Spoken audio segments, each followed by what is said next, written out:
rabbil alamin. Wassalatu wassalamu ala sayyidil mursalin wa ala alihi wa ashabihi asma'in. A'udzu billahi minasy syaithanir rajim. Bismillahirrahmanirrahim.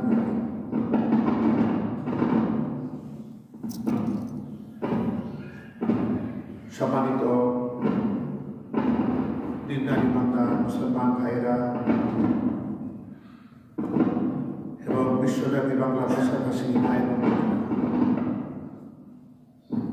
আমরা জালালের একান্ত অনুগ্রহের শুকরিয়া জানাই, যিনি আজকের এই জুমার দিনে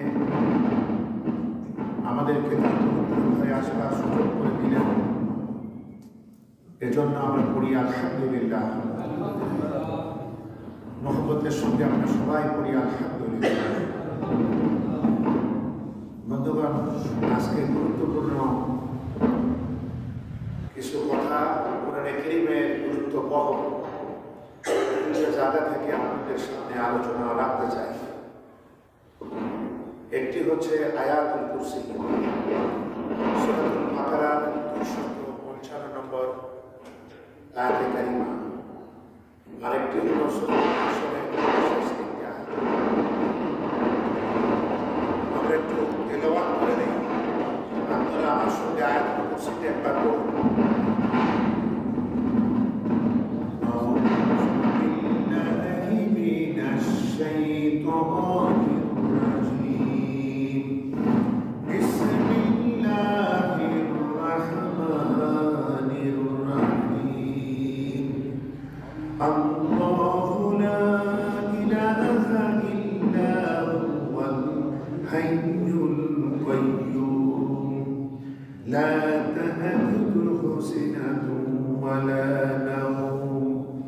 له ما في السماوات وما في الأرض من ذا الذي يشفع عنده إلا بإذنه يعلم ما بين أيديهم وما خلفهم ولا يحيطون بشيء من علمه إلا بما شاء وسع كرسيه السماوات والأرض ولا يئوده حفظهما وهو العلي العظيم।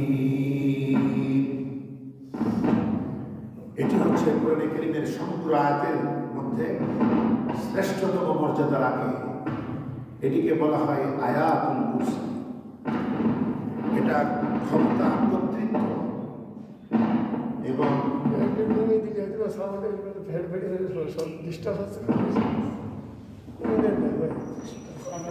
গদির আয়াত। আয়াতুল কুরসি চেয়ারের আয়াত, ক্ষমতার আয়াত। বন্ধুগণ, এই আয়াতের এত ফজিলত যে প্রত্যেক ফরজ নামাজের পর একবার পড়লে এত ফজিলত হয়, আল্লাহ পাকের কাছে তার মর্যাদা এত দূর বৃদ্ধি পায় যে মৃত্যুর পর সে সরাসরি জান্নাতে। সুবহানাল্লাহ। কারণ হলো, আমি সেদিনও বলেছি যে কোরআনে কারীমের আয়াতগুলো আসলে মন্ত্রের মতো না, যে মন্ত্রের কাজ বোঝেন আর না বোঝেন, পড়তে পারলেই খবর। কিন্তু কোরআনে কারীমের যত প্রভাব, যত এর উপকারিতা, এটা আল্লাহর আয়াতগুলা বুঝে তেলাওয়াত এবং মেনে নেওয়ার মধ্যে। কারণ আমি বুঝতেই করতে পারবো। দেখুন, আমরা একটু দেখি যে এখানে আল্লাহ পাক আসলে কি বলছেন। এখানে বলা হচ্ছে আল্লাহ সুবহানাহু ওয়া তাআলা এমন এক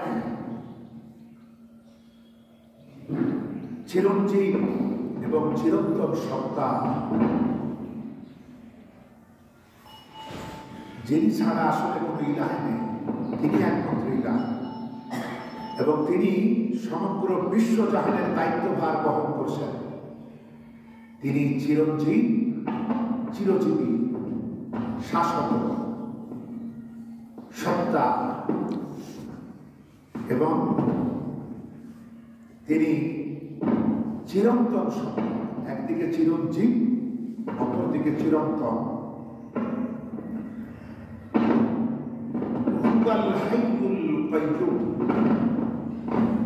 এখানে আমাদের দুটি নাম আছে, একটা হচ্ছে হাইয়ু, হাই, আর একটা হলো কাইয়ুম। এরপরে বলা হচ্ছে লা তাখুযুহু সিনাতুন ওয়ালা নাওম, কোন রকমের নিদ্রা কিংবা তন্দ্রা, ঘুম কিংবা একটু ঝিমুনি, ক্লান্তিকর যে সাইন ঝিমুনি, এর কোনোটাই তাকে স্পর্শ করে না। সুবহানাল্লাহ।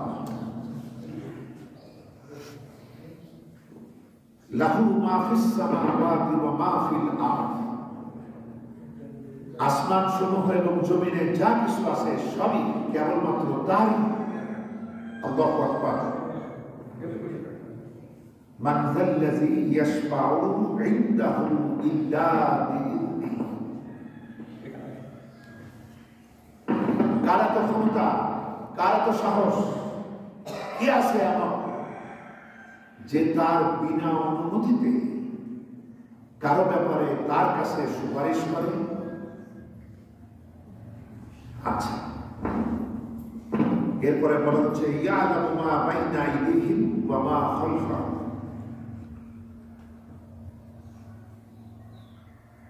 যা কিছু তোমাদের সামনে আছে তাও তিনি জানেন, যা তোমাদের পিছনে রয়েছে তাও তিনি জানেন। অর্থাৎ প্রকাশ্য এবং অপ্রকাশ্য সবকিছু তিনি জানেন। আসলে তিনিই জানেন, আর কেউ জানে না।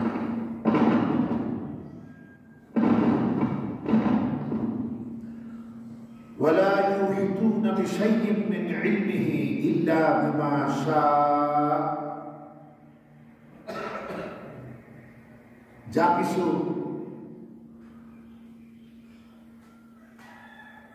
তার জ্ঞানের মধ্যে আছে তিনি সেখান থেকে কাউকে যতটুকু দেন সে শুধু ততটুকুই আয়ত্ত করতে পারে। তার ইচ্ছা ব্যতিরেকে তার জ্ঞানের কিচ্ছু কেউ আয়ত্ত করতে পারে না। সুবহানাল্লাহ।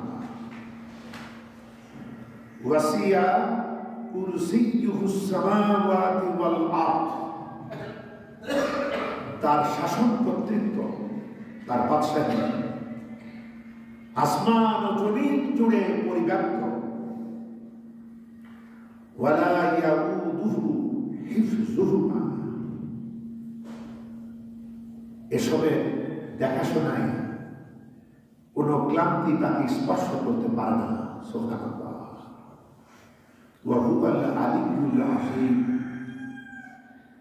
তিনি সুমহান এবং শ্রেষ্ঠতম। সুবহানাল্লাহ। দেখুন, আয়াত একখানি, সবটুকুই আল্লাহর বড়ত্ব, তার শ্রেষ্ঠত্ব, তার ক্ষমতা এবং তার একচ্ছত্র আধিপত্যের ব্যাপারে এখানে বলা হচ্ছে। আল্লাহ পাক যেহেতু শ্রেষ্ঠতম, তার যে বর্ণনা সম্বলিত আয়াত, এ কারণেই এটা শ্রেষ্ঠতম। এই আয়াত যারা মুহাব্বত দিয়ে আন্তরিকতার সাথে যারা আসলে পড়ে, তাদের জান্নাতে যাতে একটাই বাধা, সেটা সে এখনো মরে না, তাই জান্নাতে যায় না, মৃত্যু মাত্র জান্নাতে যাবে। কারণ এই জ্ঞান অনুযায়ী সে নিজের জীবনকে গড়ে।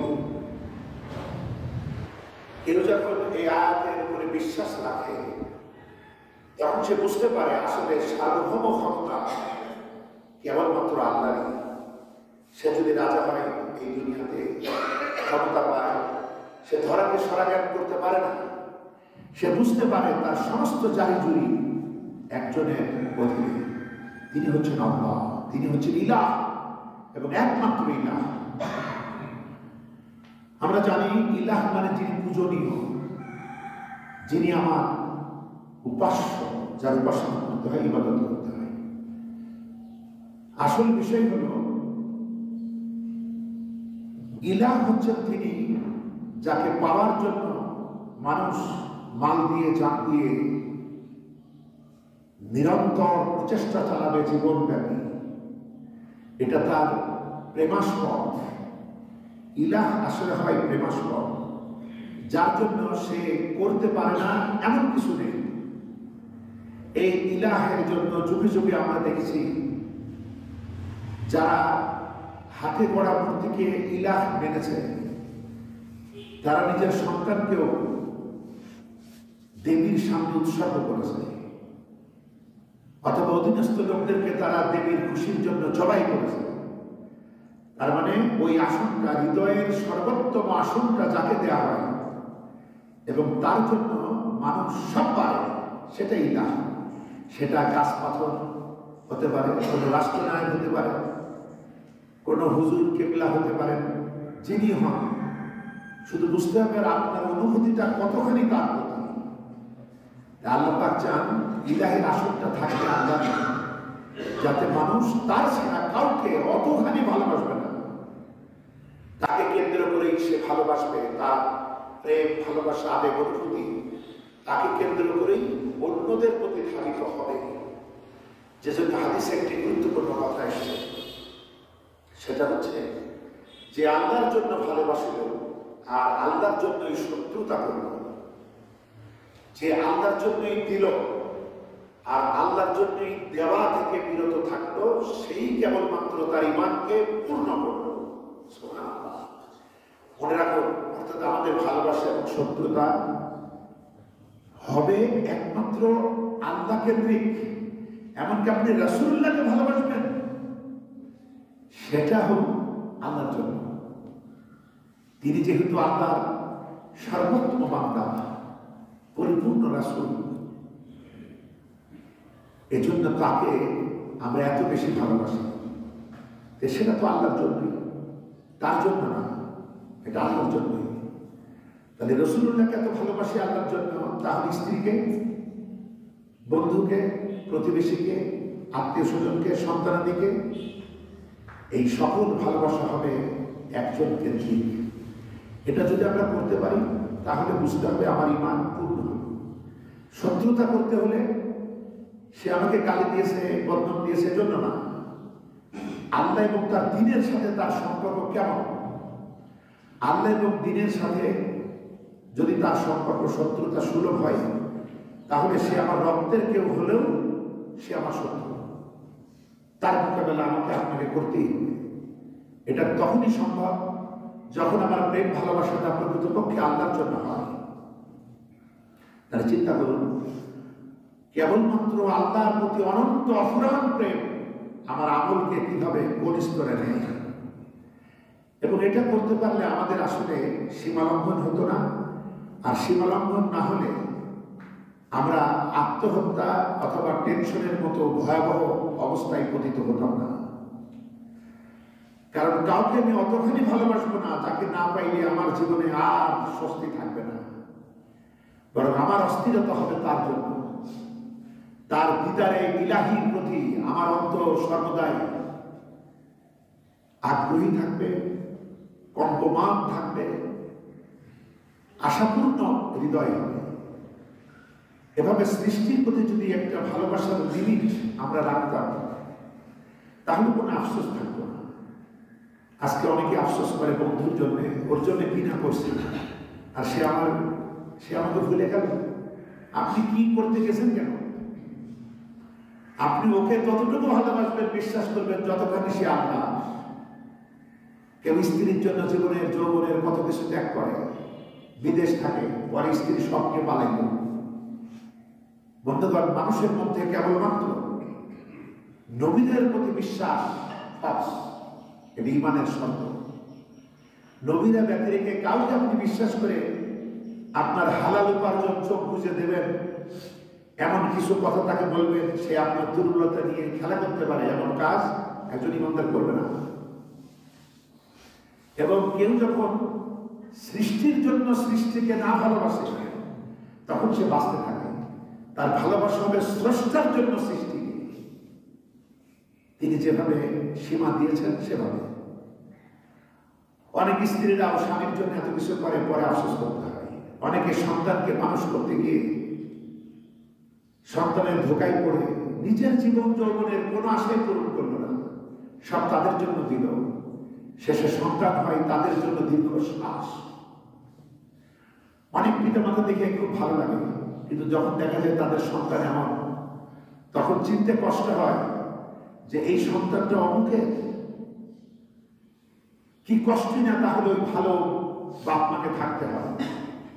এই বিষয়গুলো ভালো আমি বাসবো যে যতখানি আল্লাহ তার ততখানি, সে যতখানি আল্লাহর দুশ্মন তাকে ওইভাবে আমি এড়িয়ে চলবো বা তার মোকাবেলা করবো। আপনারা জানেন হযরত নূহ আলাইহিস সালাম প্রচন্ড বন্যা, সেই মুহূর্তে ছেলে তার কথা শুনতেছিল না, আগে থেকেই শুনতো না। তিনি তো জানতেন বন্যাটা কি ভয়াবহ হবে। তিনি বারবার ছেলেকে বলছিলেন, তুমি আমাদের সাথে এই নৌকায় ওঠো, হাজার কেউ বাঁচবে না। সে বলছে না, কারণ বুঝতে পেরেছে এই নৌকা তো নির্বাচনের নৌকা না, এই নৌকা হলো রিসালাতের নৌকা। এই নৌকায় উঠতে হলে আগের সমস্ত ধ্যান ধারণা আমল সব বাদ দিতে হয়। এখানে আসলে জীবন ভোগের হয় না, ত্যাগের মহিমায় সৌন্দর্য মণ্ডিত হয়। সে বলছে না, আমরা অনেক লম্বা মানুষ, পাহাড় আছে, গাছ আছে, সেখানে গিয়ে আমরা থাকবো। একদিকে ছেলের অনীহা, অপরদিকে পিতার আকুতি, এটা আল্লাহ পছন্দ হল না। আল্লাহ তখন বলছেন, ইয়া নূহ লাইসা মিন আহলিক, ওটা তোমার সন্তান নয়, ওটা তোমার বংশধর নয়। কারণ বংশধর কিনা এটাও ইমানের উপরে নির্ভর করে। আপনার সন্তান যদি ইমানদার না হয়, আপনার জমিন থেকে কোনো মিরাজ সে পাবে না, এটা ইমানের কারণেই পায়। দেখেন ইসলাম কিভাবে জীবনের সব কিছুকে করায়ত্ত করেছে। সুতরাং এই লিমিটটা, এই সীমাটা যদি আমার ক্যারিয়ার গড়ার পেছনেও আমি ব্যয় করব, কিন্তু দেখতে হবে এটা করতে গিয়ে আমার খেলার ক্যারিয়ার, আমার পরিশ্রমের ক্যারিয়ার, আমার চাকরির ক্যারিয়ার, এগুলো বিল্ড আপ করতে দোষ নেই। কিন্তু এতখানি না যেটা করতে গিয়ে আমার নামাজের খবর থাকে না, আমার চরিত্রের খবর থাকে না, আমার হালাল হারামের সীমা ক্রস করতে হয়, এটা করবো না, তাহলে আফসোস থাকবে না। বন্ধুগণ, এমন একটা সময় আসবে জীবনে, যারা আজকে বয়স হয়েছে তারা বোঝেন যে জীবনের ওই সময়টা যদি ওইটা না করে এইটা করতাম, কিন্তু এ আফসোস কিয়ামতেও হবে। আর যদি আমরা মাটি হয়ে যেতাম, এই জন্য বুদ্ধিমান ব্যক্তি আগেই ভাববে, ভুল তো হবে, কিন্তু ভুল সংশোধনে দেরি করবো না। যে জন্য ইমানদারদের একটা বৈশিষ্ট্য হলো সামি'না ওয়া আতা'না। তার কাছে যখনই কোরআনের আয়াতগুলো আসে, সে তখন বলে শুনলাম, মেনে নিলাম। সুবহানাল্লাহ। দেখুন এটা আপনাকে কিভাবে জান্নাতে নেবে, অর্থাৎ তিনি ইলাহের আসনটা সর্বোচ্চ, এবং ইলাহি হবেন তিনি যিনি সার্বভৌম ক্ষমতার মালিক। এই প্রকৃতিতে সবই সৃষ্টি, স্রষ্টা একজন মাত্র, তিনি সার্বভৌম ক্ষমতার মালিক। আর অন্যরা ক্ষমতায় থাকলেও সেই ক্ষমতাটা তিনি দেন। যারা ক্ষমতা চেয়ে পায় অথবা অন্য কারো থেকে নেয়, এরা তো সার্বভৌম ক্ষমতার মালিকানা হয় না।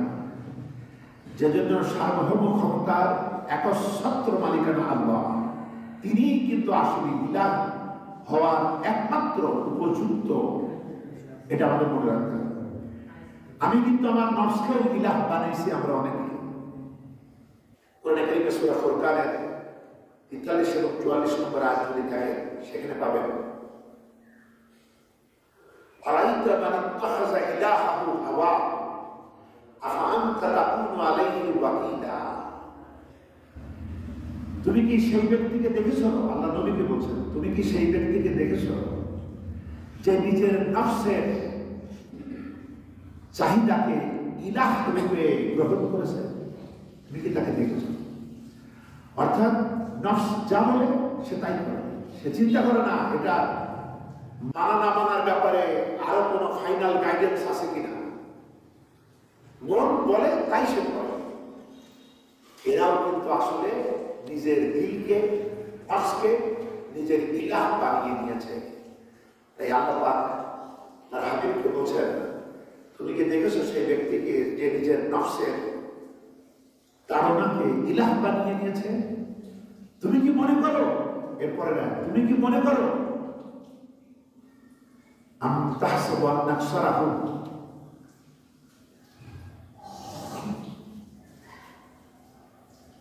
যে তুমি কি মনে করো এরা তোমার সব কথা শোনে আর বোঝে না? আসলে ওরা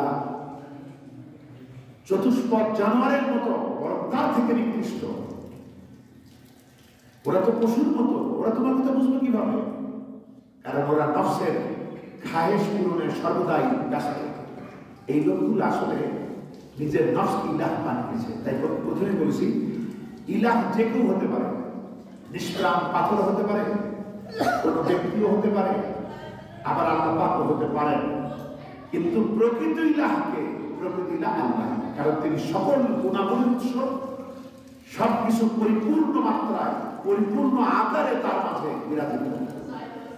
আর অন্যগুলি ইলাহের মর্যাদা কেন পায়? ভালোবাসার দিক থেকে। কারণ আপনি তাকে এমনভাবে মানেন, সে কিছু বললেই আপনি সেই অনুযায়ী যাচাই বাছাই ছাড়াই যখন মানবেন, বুঝতে হবে সে আপনার বস হোক, শাসক হোক, দলীয় নেতা হোক, যেই হোক, যদি চোখ বুঝে তার অনুসরণ করেন, তাহলে বুঝতে হবে আপনি তাকে ইলাহের আসন দিয়েছেন। এ থেকে আমাদের বাঁচতে হবে। শুধু আল্লাহই ওই আসনে আমার দিলের উপরে রাজত্ব করতে চান, আমার মস্তিষ্ক, আমার চিন্তা চেতনায় তিনিই থাকতে চান। যে বান্দা যেন তাকে পূর্ণরূপে নিজেকে তার সামনেই সোপর্দ করে দেয়, আর তাকে কেন্দ্র করে কাউকে হ্যাঁ কিংবা কাউকে না সে উচ্চারণ করবে। এরপরে কি বলা হলো? যে কি আছে যে তার অনুমতি ছাড়া তার কাছে সুপারিশ করে? দেখুন, একজন মোমেন যে প্রতিনিয়ত এই আয়াতুল কুরসির সাথে যার সম্পর্ক, সে সুপারিশের ব্যাপারেও আল্লাহকেই ভয় করবে। আমরা কি করি? আমরা অনেকে মুরিদ হই এই নিয়েতেই যে হুজুর আমার জন্য সুপারিশ করে আমারে বাঁচাবেন। নাউযুবিল্লাহ। অথচ কি ভয়ঙ্কর থ্রেট পূর্ণ কথা। কে আছে এমন যে তার বিনা অনুমতিতে তার সামনে সুপারিশ উচ্চারণ করে? কেউ নাই। বন্ধুগণ, সুপারিশ যদি যারা করবেন তারা আল্লাহর খুবই নিকটতম হবেন।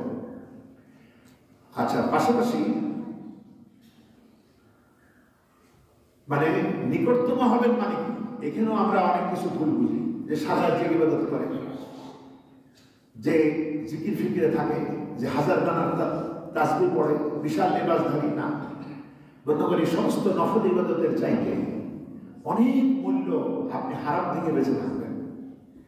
ওই সমস্ত নফল ইবাদতের চাইতে এই আমল অনেক মূল্যবান যে আপনি হারাম থেকে বেঁচে থাকবেন। এবং ফরজের মূল্য সব থেকে বেশি।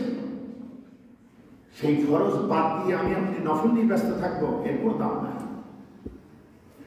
ফরজটা টোটাল মেনে, সুন্নতের তরিকায় মেনে, তারপরে আমি অন্যদিকে আগাবো। তখন হবে কি, আমার নাম্বার বাড়তে থাকবে, সবকিছুতে আমার নাম্বার বাড়বে। আর ফরজেই খবর নাই, তাহলে হবে না। একজন পীর সাহেবকে বললো, হুজুর আমার কেউ বাপ বলে ডাকে না, সবাইকে ডাকে, আমার খুব মনটার ভিতরে কষ্ট, কেউ আমার আব্বা বলে না, আপনি একটু দোয়া করেন, আপনার দরবারে এসেছি। কেউ খালি হাতে বলে না, এখান থেকে শুনেছি। নাউযুবিল্লাহ। হুজুর দোয়া করে দিল, হুজুরের লাভ হলো, কিন্তু মুরিদ কি পাইল? মুরিদ 2 বছর পরে সে বলছে, কেমন দোয়া করলেন, আমার তো কোনো সন্তান হলো না। হুজুর চিন্তায় পড়ে অবশেষে বলছে, তুমি কি বিয়ে করছো? সে বলছে, না হুজুর। এখন প্রশ্ন হলো, আল্লাহ পাক দেন কিন্তু শর্তের ভিতর দিয়ে। আপনাকে কিছু শর্ত তো মানতে হবে। ফরজের খবর নাই, আপনার পরনে কাপড়ই নাই, কিন্তু মাথায় পানি, তাহলে তো আর হইল না। এজন্য এই বিষয়গুলো মাথায় রাখবেন। আর সুপারিশের ব্যাপারে 2টা মৌলিক শর্ত আছে, যে 2টি মেনে সুপারিশ চলবে। একটি শর্ত হলো, সুপারিশ যিনি করবেন তাকে আল্লাহ থেকে অনুমতি নেওয়া লাগবে। আয়াতুল কুরসির এই অংশ থেকে আমরা জানি, আল্লাযী ইয়াশফাউ ইনদাহু ইল্লা বিইذনি, যে অনুমতি নিতে হবে, এটা এক নম্বর। আর দ্বিতীয় হলো, যাকে আপনি বাঁচাইতে চান তার ব্যাপারে আল্লাহর সন্তুষ্টি লাগবে। সূরাতুল আম্বিয়ার 28 নম্বর আয়াত আল্লাহ পাক বলছেন, ওরা কেবলমাত্র তাদের জন্যই সুপারিশ করবে যাদের ব্যাপারে আমি সন্তুষ্ট। সুবহানাল্লাহ।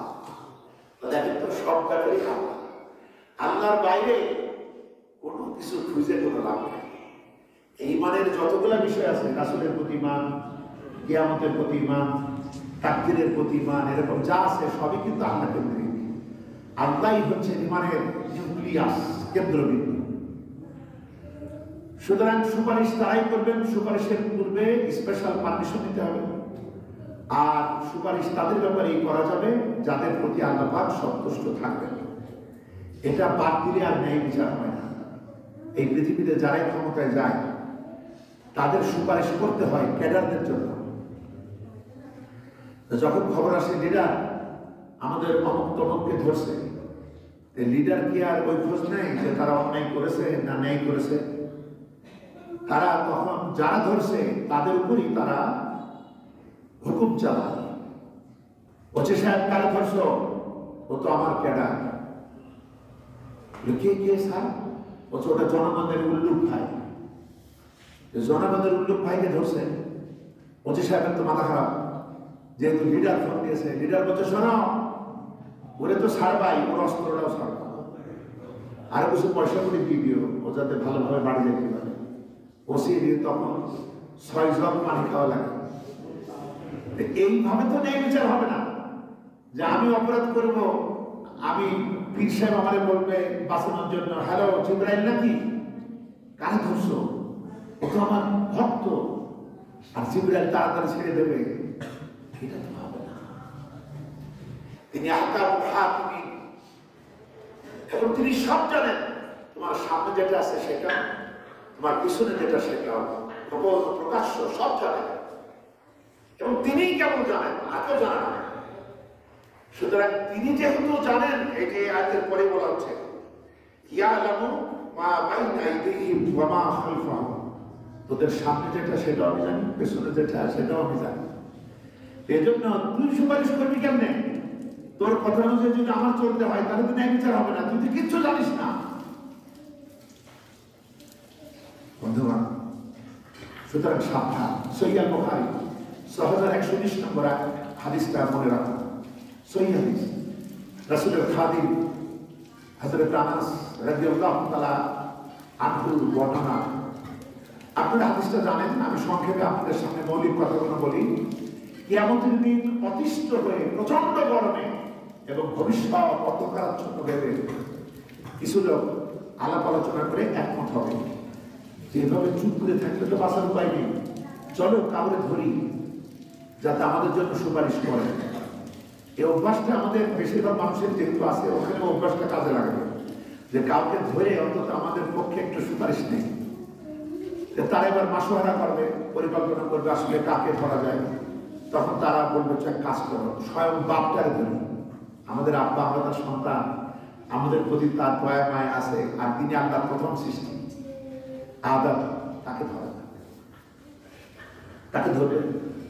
তিনি শুনে তিনি এবার নিজের অপরাধের কথা মনে করবেন, যে অপরাধ তাকে ক্ষমা করে দেওয়া হয়েছে, আর অপরাধী নাই।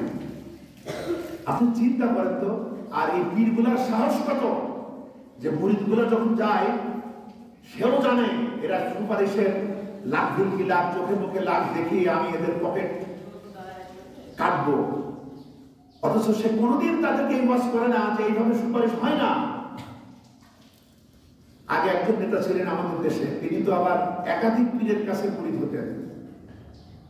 পরে তার অনেক লোকই আমাদের দেশে আছে যারা নদীর এপারের পীরের কাছে মুরিদ হয়, নদীর ওপারের পীরের কাছে মুরিদ হয়, কারণ বলা তো যায় না কি হবে। সুতরাং দুই পীর যদি আমার দুই বাহু ধরে একটু ফিকা মারে, তাহলে আমি জান্নাতের বারান্দায় গিয়ে মামু বাড়ির কলা খাবো। এরকম অনেক ধান্দায় কিছু মানুষ থাকে। ये हाल तेरा चाल है, मकसूद तेरा माल है, कि आजम तेरा चाल है, देखो वो आखा कर दिया। বলছে এদের এই অবস্থা, এদের এই লেবাস পোশাক, এগুলো তো জাল, এদের প্রকৃত মাকসুদ হলো মালপানি কামাই করা। আর কি আজব চালবাজি তারা ধরেছে যে এই চালবাজির মাধ্যমে তারা লক্ষ লক্ষ মানবতাকে অন্ধ করে এক ধাঁধা লাগিয়ে তাদের পকেট সাবাড় করছে। বন্ধুগণ, আপনি চিন্তা করেন তো, ক্ষমা হয়েছে, নবুয়তের মর্যাদা পেয়েছে, জান্নাতে যাওয়ার গ্যারান্টি পেয়েছে, সেই আদম বলছে যে না না, আমি আমার অপরাধ নিয়ে চিন্তিত। আল্লাহ পাক আজকে এত ক্রুদ্ধ, ইতিপূর্বে তিনি কখনো এত রাগান্বিত হননি, আগামীতেও হবেন না। আমি নিজের ধান্দায় আছি, নাফসি নাফসি। তোমাদের যদি ইচ্ছা হয়, আমার পরে প্রথম রাসূল হচ্ছে নূহ আলাইহিস সালাম, তার কাছে যায়, দেখো হয় না। আপনি চিন্তা করতেন নবীদের অবস্থা কি? আর এই ধান্দাবাজ ইমানের ডাকাতগুলা কিরকম ভাব নিয়ে আসে যে আমরাও গান গাইছি, আসেন আমার মুক্তার, আসেন আমার ব্যারিস্টার, শেষ বিচারের দিনে তিনিই আমায় করবেন। বা ওর কি হয় তার খবর আছে? এত বড় ভয়াবহ দিনে সে কথা বলবে কি করে আপনার জন্য? এদের ইনকাম গুলাও তো হালাল না। এই যত ধর্মীয় নেতা আছে, এদের ইনকাম কি হালাল মনে করেন? সূরা তাওবায় দুটি আয়াত আছে, একটি হচ্ছে 31 আর একটি হলো 34। একটা আয়াতে আল্লাহ বলেন ইত্তাখাযু আহবারাহুম ওয়া রুহবানাহুম আরবাবাম মিন দুনিল্লাহ। এরা আল্লাহরে বাদ দিয়ে নিজেদের পীর পুরোহিত, নিজেদের বুদ্ধিজীবী নেতৃবৃন্দকে নিজেদের রব বানিয়ে নিয়েছে। তারপরে তারা যেটা বলে এরা চোখ বুঝে সেটা মেনে চলে, একবারও খোঁজ নেয় না আল্লাহ কি বলেছেন, রাসূল কি বলেছেন। এই অবস্থা যখন হয়, তখন ওই পীর হয় আপনার ইলাহ, পীর হয় আপনার রব। আল্লাহ আমাদেরকে রক্ষা করুন, আমরা বলি আমিন। এরপরে আরেকটা আয়াতে কি বলা হচ্ছে, ইন্না কাসীরাম মিনাল আহবারি ওয়ার রুহবান লিয়াকুলুনা আমওয়ালান নাস বিল বাতিল ওয়া ইয়াসুদ্দুনা আন সাবিলিল্লাহ। এই সমস্ত বুদ্ধিজীবী, এই সমস্ত পীর পুরোহিতরা হারাম পন্থায় মানুষের মাল কামাই করে। আল্লাহ বলছেন, খেয়াল করেন, এইসব পীর পুরোহিতগুলা, এইসব ধর্মীয় নেতাগুলা অথবা রাজনৈতিক নেতাগুলা, এরা হারাম পন্থায়, এই পূজনীয় মানুষগুলা হারাম পন্থায় এদের মাল সামান কামাই করে। এরপরে কামাই করে চুপ করে থাকলেও কথা ছিল, কিন্তু চুপ করে থাকে না। তারা করে কি, মালপানি কামাই করে অন্যায় ভাবে এবং মানবতাকে ইসলাম বিরোধী পথের দিকে চালনা করে। ওয়ায়ুসুদ্দুনা আন সাবিলিল্লাহ, এরা আল্লাহর পথ থেকে মানবতাকে ফিরায়, এরা ভুল পথে নেয়। এদের মুখ দিয়ে যে হাদিসটা আপনাদের শোনাচ্ছে সহিহ হাদিস, এটা কোন এই ধান্দাবাজ পীর সাহেবদের রংমহলে অথবা ওরসে অথবা যে নামে তারা দেখ সেখানে শুনবেন না। শুধু বাবার কিসসা, রাসূলুল্লাহর কথা বলবে কখন, ওখান থেকে কিছু কথা কয় যেটা নিজেদের পক্ষে লাগে। এভাবে এরা ধর্ম দিয়ে ব্যবসা চালায়। এরপরে নূহ আলাইহিস সালামের কাছে যাবে, নূহ আলাইহিস সালাম একই কথা বলবেন যে আমি আমার নিজের অতীতের আমল নিয়ে চিন্তিত। তিনি পাঠাবেন ইব্রাহিম আলাইহিস সালামের কাছে, আমাদের মুসলিম মিল্লাতের পিতা, আল্লাহর খলিল। তিনি একটু সাহস করবেন না, তিনিও বলবেন আমার জীবনে এমন কিছু কথা আমি বলে ফেলেছি যেটার ব্যাপারে আল্লাহ আমাকে জিজ্ঞাসা করে ফেলেন কিনা, এই ভয়তে আমি নিজের ধান্দায় আছি। তোমরা এক কাজ করো, মুসার কাছে যাও। মুসাকে তো আল্লাহ কালিমুল্লাহ বানিয়েছিলেন, অনেক পটর পটর করে কত কথা বলত মুসা আলাইহিস সালাম, তার কাছে যাও। চিন্তা করেন তো, এত অধিকার আল্লাহর কাছে, আর জীবনের সব পরীক্ষা তার ফার্স্ট ক্লাস ফার্স্ট। আগুনের পরীক্ষায় সন্তানের প্রতি, স্ত্রীর প্রতি অপত্য স্নেহ মায়া মমতা ভালোবাসার পরীক্ষায়ও আর ফার্স্ট ক্লাস ফার্স্ট। আল্লাহ পাক বিশ্বের নেতা বানিয়েছেন ইব্রাহিমকে। এরা সাহস পায় না, তাই আমাদের দেশের কথা আছে, হাতি ঘোড়া গেল তল, আর এই ছাগলগুলা কয় কত জল। আর এরা বসে আছে এক একটা জান্নাতের এজেন্ট হয়ে, যে আমরাই তোমাদের বাসায় এলো, সেজদা করো আমারে। বর্তমান বেশি টেস্ট করা লাগবে না। একদিন রাত্রিবেলা গিয়ে বলেন, হুজুর আমি তো আসলে বেঁকে দিয়ে পড়ে গেছি, আমি তো পকেট মারা দিয়েছে, আমি বাড়ি যাবো কেন? সারা জীবন তো আপনাকে দিছি, আমার 5,000 টাকা দিন তিনি বাড়ি যায়, চাই দেখেন। প্রতিটি ক্রিয়ার একটা বিপরীত প্রতিক্রিয়া থাকে, এখানে সেই প্রতিক্রিয়া পাবেন না। নিউটনের থিওরি এখানে অসল। সারা জীবন দিয়েছেন, এবার তো সেও দেবে, হ্যাঁ দেবে, সে আপনাকে একটা ধমক দেবে, আপনি বুঝবেন এত দিনের আমল আমার শেষ।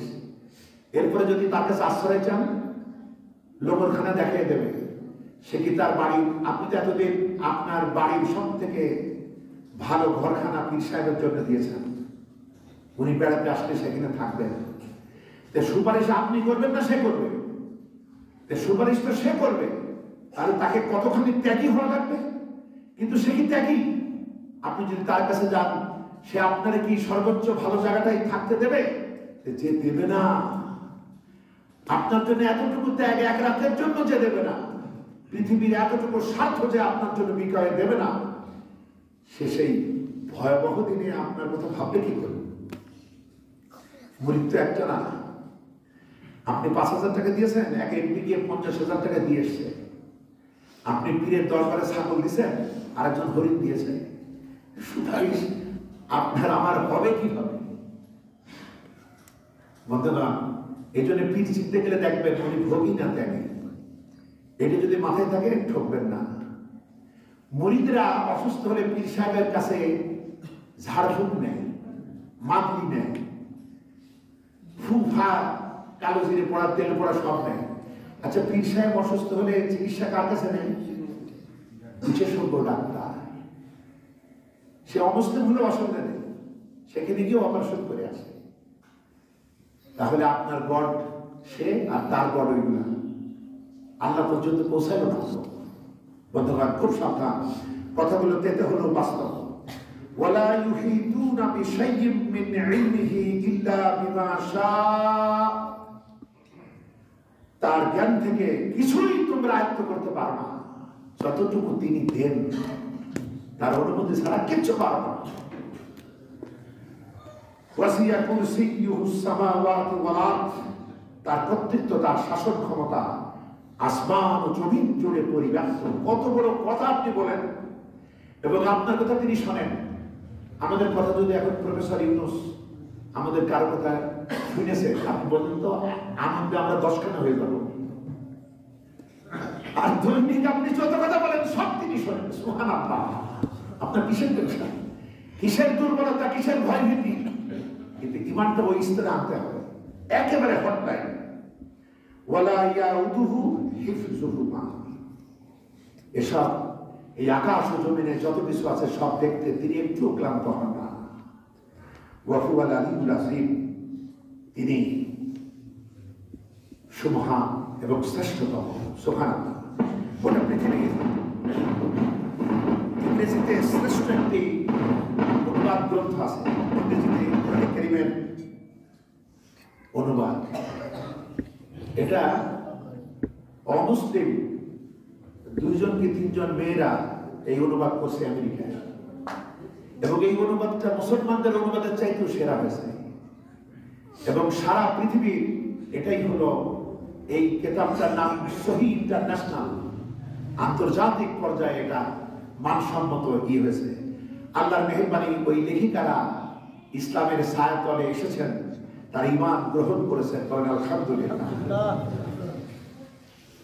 Allah, there is no deity except Him, the ever living, the sustainer of all existence. কি সুন্দর কথা! তিনি চিরঞ্জীব, চিরস্থায়ী, the ever living, the sustainer of all existence, এভাবে অনুবাদ করেছেন। আর শেষে কি আলিউল আজিম, এটিকে বলেছেন the most high, the most great. আলিউ মানে অতি উচ্চ মর্যাদাধারী, আর আসিম সুমহান, শ্রেষ্ঠতম। এখানে একটি মজার বিষয়, যেটা সাহাবীরা জানেন। বড় একটা কথা বললাম, তাই না? কারণ আমাদের কাজ কম, আমরা বেশি মাথা ঘামাই। সাহাবীরা পুরা কোরআনটাকে আমল নিয়ে চিন্তা করতেন, তারা কাজের হিসাবে নিয়েছিলেন। আবার রাসূলুল্লাহর কাছে ওইটা বক্তৃতার ভাষায় অবতীর্ণ হয়েছে। তারা এখান থেকে চেতনা গ্রহণ করেছে। আমরা এখন কম্পিউটারে ঢুকাই, এদিক ওদিক করে নানা রকম রিসার্চ করি, তো যেভাবেই করি আমাদের কম্পিউটারকে বিস্ময়ে হতবাক করে দিয়েছে এই আয়াত। বলেন সুবহানাল্লাহ। আমি আপনাদেরকে একটু শোনাই নোমান আলী খানের একটা গবেষণা। সেটা হলো সূরা, এই যে এই আয়াতটিতে আয়াতটি একটা, বাক্য একটা, কিন্তু এখানে কথা বলা হচ্ছে 9টা, এখানে 9টা কথা আছে এবং এত মিল, যেটা এই জামানায় আল্লাহ পাক এটাকে উদ্ভাসিত করেছেন। এতদিন পৃথিবীর হাজার হাজার বছর ধরে কোনো মুফাসসির এটা লিখতে পারে নাই, তাতে বোঝা যায় তাদের চোখে এটা উদ্ভাসিত হয় নাই। এবং কিয়ামতের এই সময় যতই বিজ্ঞানী হোক ততই কোরআনের বিভিন্ন ঔজ্জ্বল্য এমনভাবে বিকশিত হবে যে সকল কালের সকল মানুষই অবাক হয়ে কালেমা গ্রহণ করবে। যেটা এই জামানে আমরা দেখি যে বড় বড় শিক্ষাবিদ, চিন্তাবিদ ডাক্তার জাকির নায়ক একটা করে প্রশ্ন করে আর কালেমা গ্রহণ করে। বলেন সুবহানাল্লাহ। তারা তাদের পুরো জীবনের চিন্তা চেঞ্জ হয়ে যায়, কারণ কোরআন তো চিরন্তন কিতাব। ও যেটা বলছিলাম হাদিসটা 6119। এরপরে মুসা আলাইহিস সালাম কথা বলতে পারবেন না, তিনিও একই কথা বলবেন। তিনি পাঠাবেন ঈসার কাছে। এবার ঈসা আলাইহিস সালাম পাঠাবেন মুহাম্মাদুর রাসূলুল্লাহ সাল্লাল্লাহু আলাইহি ওয়াসাল্লামের কাছে। তিনি এবার সবাইকে সাথে নিয়ে বলবেন, চলো আল্লাহর কাছে গিয়ে বলি, যেহেতু রাসূলুল্লাহর জন্য মাকারুল মাহমুদ সর্বোত্তম সম্মানের আসন প্রস্তুত। এরপরে তিনি সেখানে যাবেন, আল্লাহকে তিনি দেখতে পেয়েই সেজদায় লুটিয়ে পড়বেন। তিনি বলছেন, আল্লাহ যতক্ষণ চান ততক্ষণ আমি সেজদায় পড়ে সেই কথাগুলো বলবো যে কথাগুলো আল্লাহ আমাকে সেদিন শেখাবেন। সেটা বললে আল্লাহর বড়ত্ব, মহত্ব, তার শ্রেষ্ঠত্বের বাণীগুলো আমি উচ্চারণ করবো এবং আল্লাহ যতক্ষণ চান ততক্ষণ আমি সেজদায় পড়ে থাকবো। এরপর তিনি আমাকে বলবেন, আজ তুমি কথা বলো, তোমার কথাকে আমি গ্রহণ করব। এরপর নবীজি সুপারিশ করবেন। তার সুপারিশ অনুযায়ী ওই নিয়মিক সুপারিশ, ওই যে অনুমতি পেলেন। আবার রাসূলকে একটা তালিকাও দেওয়া হবে, অদৃশ্য তালিকা, যেটা আমরা জানি না, যে সেটা দেখেই তিনি সুপারিশ করবেন। এইভাবে প্রথম কাতার, দ্বিতীয় কাতার, তৃতীয় কাতার, এই হাদিসে এসেছে 4 বার পর্যন্ত রাসূলের এই কথা গ্রহণ হবে। নবীজি বলছেন, এরপরে শুধুমাত্র জাহান্নামের সেই লোকগুলাই থাকবে যাদেরকে আমি সুপারিশ দিয়ে বার করতে পারবো না। সেটা হলো কোরআন যাদেরকে আটকিয়েছে। সুবহানাল্লাহ। কোরআন কি জিনিস বোঝেন এবার? কোরআন যাদেরকে অবধারিত জাহান্নামে বানিয়েছে তাদেরকে আমি মুক্ত করতে পারবো না। কারণ কোরআন সেই কিতাব, যে কিতাবটিকে নবীজি নিজেই অনুসরণ করেছেন। সুবহানাল্লাহ। আমরা তো নবীর অনুসরণ করি, আর নবীজি স্বয়ং কোরআনকে অনুসরণ করেছেন, যে সে বিষয় না। এবং কিয়ামতে শুধু নবী সুপারিশ করবেন না, কোরআনও সুপারিশ করবেন। এবং কোরআনের সুপারিশ এত অকাট্য যে নবীজি বলছেন, কোরআন যাদেরকে আটকাইছে তাদেরকে বাদে আমি সবাইকে বার করতে পারবো। বন্ধুগণ, এই জন্য কোরআন কাদের আটকায়? যারা হারামে নিমজ্জিত, যারা জালিম। এর জন্য হারাম থেকে আমাদের সর্বদাই ফিরে থাকার জন্য চেষ্টা করতে হবে। এবার আসুন এই অত্যাধুনিক তাফসীরটা, এই 9টা বাক্য কি মিল দেখেন। প্রথমে বলা হচ্ছে আল্লাহু লা ইলাহা ইল্লা হুয়াল হাইয়ুল কাইয়্যুম, আল্লাহ চিরঞ্জীব, চিরস্থায়ী। প্রথম বাক্যে আল্লাহর 2টি নাম, শেষ বাক্যেও 2টি নাম, ওয়া হুয়াল আলিয়্যুল আযীম। তিনি আলী, তিনি আসীম। তাহলে দেখেন, প্রথম বাক্যে আল্লাহর 2টি নাম, শেষ বাক্য 2টি নাম। আচ্ছা, এবং আলী মানে অতি উচ্চ মর্যাদাধারী, আর আজিম মানে মহান, সুমহান, শ্রেষ্ঠ। আর হাইয়ু মানে চিরঞ্জীব, স্বয়ংভূ। কাইয়্যুম মানে যিনি আপন শক্তি বলে টিকে থাকেন এবং বিশ্ব নিখিলের যিনি সংরক্ষক। আচ্ছা, এরপরের বাক্য, তাহলে প্রথম 1 নম্বর বাক্য আর 9 নম্বর বাক্যের মিল। এবার দ্বিতীয় এবং 8 নম্বর বাক্য, যে আমরা কি বলি যে লা তাখুযুহু সিনাতুন ওয়ালা নাওম, তন্দ্রা এবং নিদ্রা তাকে স্পর্শ করে না।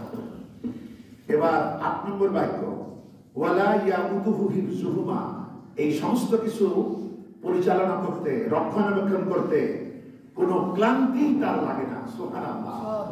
দেখেন ওদিকে ঘুমের কথা বলা হলো, ক্লান্তির কথা বলা হলো, আর 8 নম্বর বাক্যে শুনছে না কোনো ক্লান্তি এগুলো রক্ষা করতে লাগে না। অ্যারিস্টটলীয় দর্শন বলে যে আল্লাহ এগুলো বানায় দিয়ে তিনি রেস্ট নিচ্ছেন আর সব চলছে। যে জন্য আমাদের কবি সাহিত্যিকরা কয় যে আমরা হচ্ছি খেলার পুতুল, নাচের পুতুল। কত রকম গান আছে যে যেমনে নাচাই তেমনে নাচি, পুতুলের কি দোষ। তিনি এটাই না, তিনি সর্বদাই দেখছেন। যে জন্য মুসা আলাইহিস সালাম প্রশ্ন করেননি যে আল্লাহ তুমি ঘুমাও না? তিনি বলছেন না। বলছে কি আপনি, তোমার বিশ্বাস হয় না? বলছে বিশ্বাস হয় কিন্তু বুঝি না। তার মানে তিনি অটো কোনো সুইচ দেননি, তিনি সর্বদাই দেখছেন। এবং তখন তার হাতে বললে 1 গ্লাস পানি নিয়ে দাঁড়িয়ে থাকো। তিনি দাঁড়িয়ে থাকলেন, আল্লাহ ঘুমকে বললেন মুসারে ধরো। মুসারে ধরলো, মুসার হাত থেকে গ্লাস পড়ে খানসুর হয়ে গেল। মুসা ভয় পেয়ে গেলেন যে আল্লাহ আমাকে একটা আদেশ দিলেন, আমি পারি নাই। তখন আল্লাহ ঠিকই ধরলেন। মুসা বলে আল্লাহ ঘুম এসেছিল, আমি টের পাই নাই। বলছে মুসা দেখো, একটা গ্লাস ধরে দাঁড়ায় থাকতে পারো না ঘুমের কারণে। আর এই আকাশের জমিন, এই সর্বত্র সবকিছু ট্রাফিক কন্ট্রোল আমি নিজ হাতে কন্ট্রোল করি। আমি যদি ঘুমাই তাহলে তো সব শেষ হয়ে যাবে। সর্বদাই আপনাকে দেখছেন, চিরঞ্জীব, চিরস্থায়ী। চিন্তা করেন কি মিল। আচ্ছা, এরপরে তৃতীয়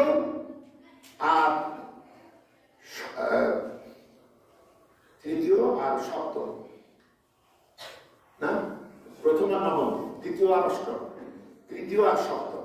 আচ্ছা, তৃতীয় বাক্য কি? তৃতীয় বাক্য হলো লাহু মা ফিস সামাওয়াতি ওয়া মা ফিল আরদ। আসমান ও জমিনে যা কিছু আছে সব তারই, আর কারো না। মালিকানেও তিনি, রাজা বাদশা হিসেবেও তিনি মালিক। আচ্ছা, তাহলে মিল হবে এবার 3 আর 7। ওয়াসিয়া কুরসিয়্যুহুস সামাওয়াতি ওয়াল আরদ। তার শাসন কর্তৃত্ব আসমান ও জমিন ব্যাপী পরিব্যাপ্ত। একদিকে বলা হলো আকাশ ও জমিনে যা আছে সব তারই, আবার বলা হলো তার শাসন কর্তৃত্ব আসমান ও জমিন ব্যাপী পরিব্যাপ্ত। দেখেন ক্ষমতায় ক্ষমতায়, মানে একটা অংশ আরেকটা অংশকে পূর্ণ করে দিচ্ছে। এরপরে চতুর্থ, মানজাল্লাযী ইয়াশফাউ ইনদাহু ইল্লা বিইজনি, ওই যে সুপারিশের ব্যাপারটা। এই চতুর্থর সাথে 6, চতুর্থর সাথে 6 নম্বর বাক্যের মিল, মানে 4 এর সাথে 6, যে যা কিছু তার জ্ঞানের মধ্যে আছে তা থেকে ওরা তো কিচ্ছু জানে না। তাহলে আমি কি একটু অজ্ঞ সুপারিশ নেব নাকি? সুপারিশ করার অধিকার তার অনুমতি ছাড়া মিলবে না। কেন মিলবে না? এই জবাব আসছে পরে, যে আমার জ্ঞানের কিছুই তো ওরা জানে না, যতটুকু ওদের জানাই তাই। তোরা তো সব ব্যাপারে আমার মুখাপেক্ষী। তাহলে আমি একটা মূর্খের কথা অনুযায়ী বিজ্ঞ কি রায় দেবে? তা কখন হতে পারে না, ও তো জানেই না। বলতে মানে এবার রইল মাঝের বাক্যটা, ওদিকে 4 গেল। এবার পঞ্চম বাক্য, ইয়ালামু মা বাইনা আইদিহিম ওয়া মা খালফাহুম। তোদের সামনে যেটা আছে সেটাও জানি, তোদের পিছনে যেটা সেটাও আমি জানি। এটা তো আমরা বুঝি। এর আরেকটা মানে হলো এই বাক্যটার সামনে যা আছে, এই এতক্ষণ যা বললাম ওটাও জানি, পিছনেরটাও জানি। মানে এর ভিতরে যে কি মিল আমি রাখছি, গাণিতিক মিল, এটা আমি জানি, তোরা জানিস না। যেটা এই জামানায় এসে এটা বোঝা গেল। বন্ধুগণ, এর জন্য অমুসলিম স্কলারদের যদি বলা হয় কোরআন বক্তৃতা আকারে নাজিল হয়েছে, তারা বিশ্বাস করে না। তারা কোরআনের এই ব্যাপারটা বিশ্বাস করে না। তারা বলে না, এত নির্ভুল কিতাব লিখিত ছাড়া আসবার কথা না, কারণ বক্তৃতা দিলে কিন্তু ভুল হবে, আর সঠিক আকারে দেওয়া যায় লিখার মাধ্যমে। তারপরও আপনারা জানেন আমাদের দেশে যারাই কিতাব লেখে তারা বারবার বিনয় প্রকাশ করে যে ভুল থাকলে আপনারা জানালে আমি পরবর্তীতে সংশোধন করব। আর এটা এমন একটা কিতাব যেটা শুরুই হচ্ছে আলিফ লাম মিম যালিকাল কিতাবু লা রাইবা ফিহি, কোনো সন্দেহ নাই, কোনো ভুল নাই। এজন্য ওরা বিশ্বাস করে না যে না তোমাদের এটা লিখিত কিতাব, তাই কোনো ভুল নাই। কেন?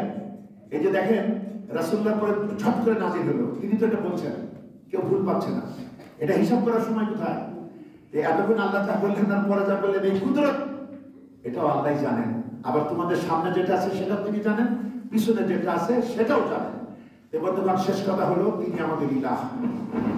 তাকে পাবার জন্য, তার দিদারের জন্য আমাদের বেকারার হতে হবে। সূরা কাহফের সর্বশেষ আয়াত, আল্লাহর সাথে দিদার পেতে হলে কি করা লাগবে? ফামান কানা ইয়ারজু লিকা রাব্বিহি ফালইয়ামাল আমালান সালিহান। তারপর কি? ফামান কানা ইয়ারজু লিকা রাব্বিহি ফালইয়ামাল আমালান সালিহান ফালা ইউশরিক বিইবাদাতি রাব্বিহি আহাদা। যারা তোমরা আল্লাহর সাথে সাক্ষাৎ কামনা করো তারা যেন ঈমান আনে, তওবা করে, নেক আমল করে এবং আল্লাহর সঙ্গে কোনো কিছুর শরীক যেন না করে, তবে দিদারে ইলাহি নসিব হবে। নিজের মন গড়া ভাবে জীবন চালিয়ে আল্লাহ থেকে কিচ্ছু পাওয়া যাবে না আগুন ছাড়া। বর্তমান আজকে আয়াতুল কুরসির মোটামুটি কিছু আলোচনা হলো। আপনারা নিজেরাও পড়ুন, যত পড়বেন তত শিখবেন। আর সকালে পড়তে গিয়ে আমি আরো কিছু নতুন কিছু শিখেছি। এই পর্যন্ত আপনাদের সামনে আলোচনা করবো বলবে কতবার যে পড়েছি, কিন্তু যতবার পড়ি ততবারই মাথায় নতুন কথা আসে, মনে পড়ে ভুলে যায়, মনে পড়ে ভুলে যায় নানা ঝামেলায়। তারপরও এই বক্তব্য দিয়ে চলে যাওয়ার পর আবার মনে পড়বে। এজন্য আমি এই আলোচনা ছাড়ছি না।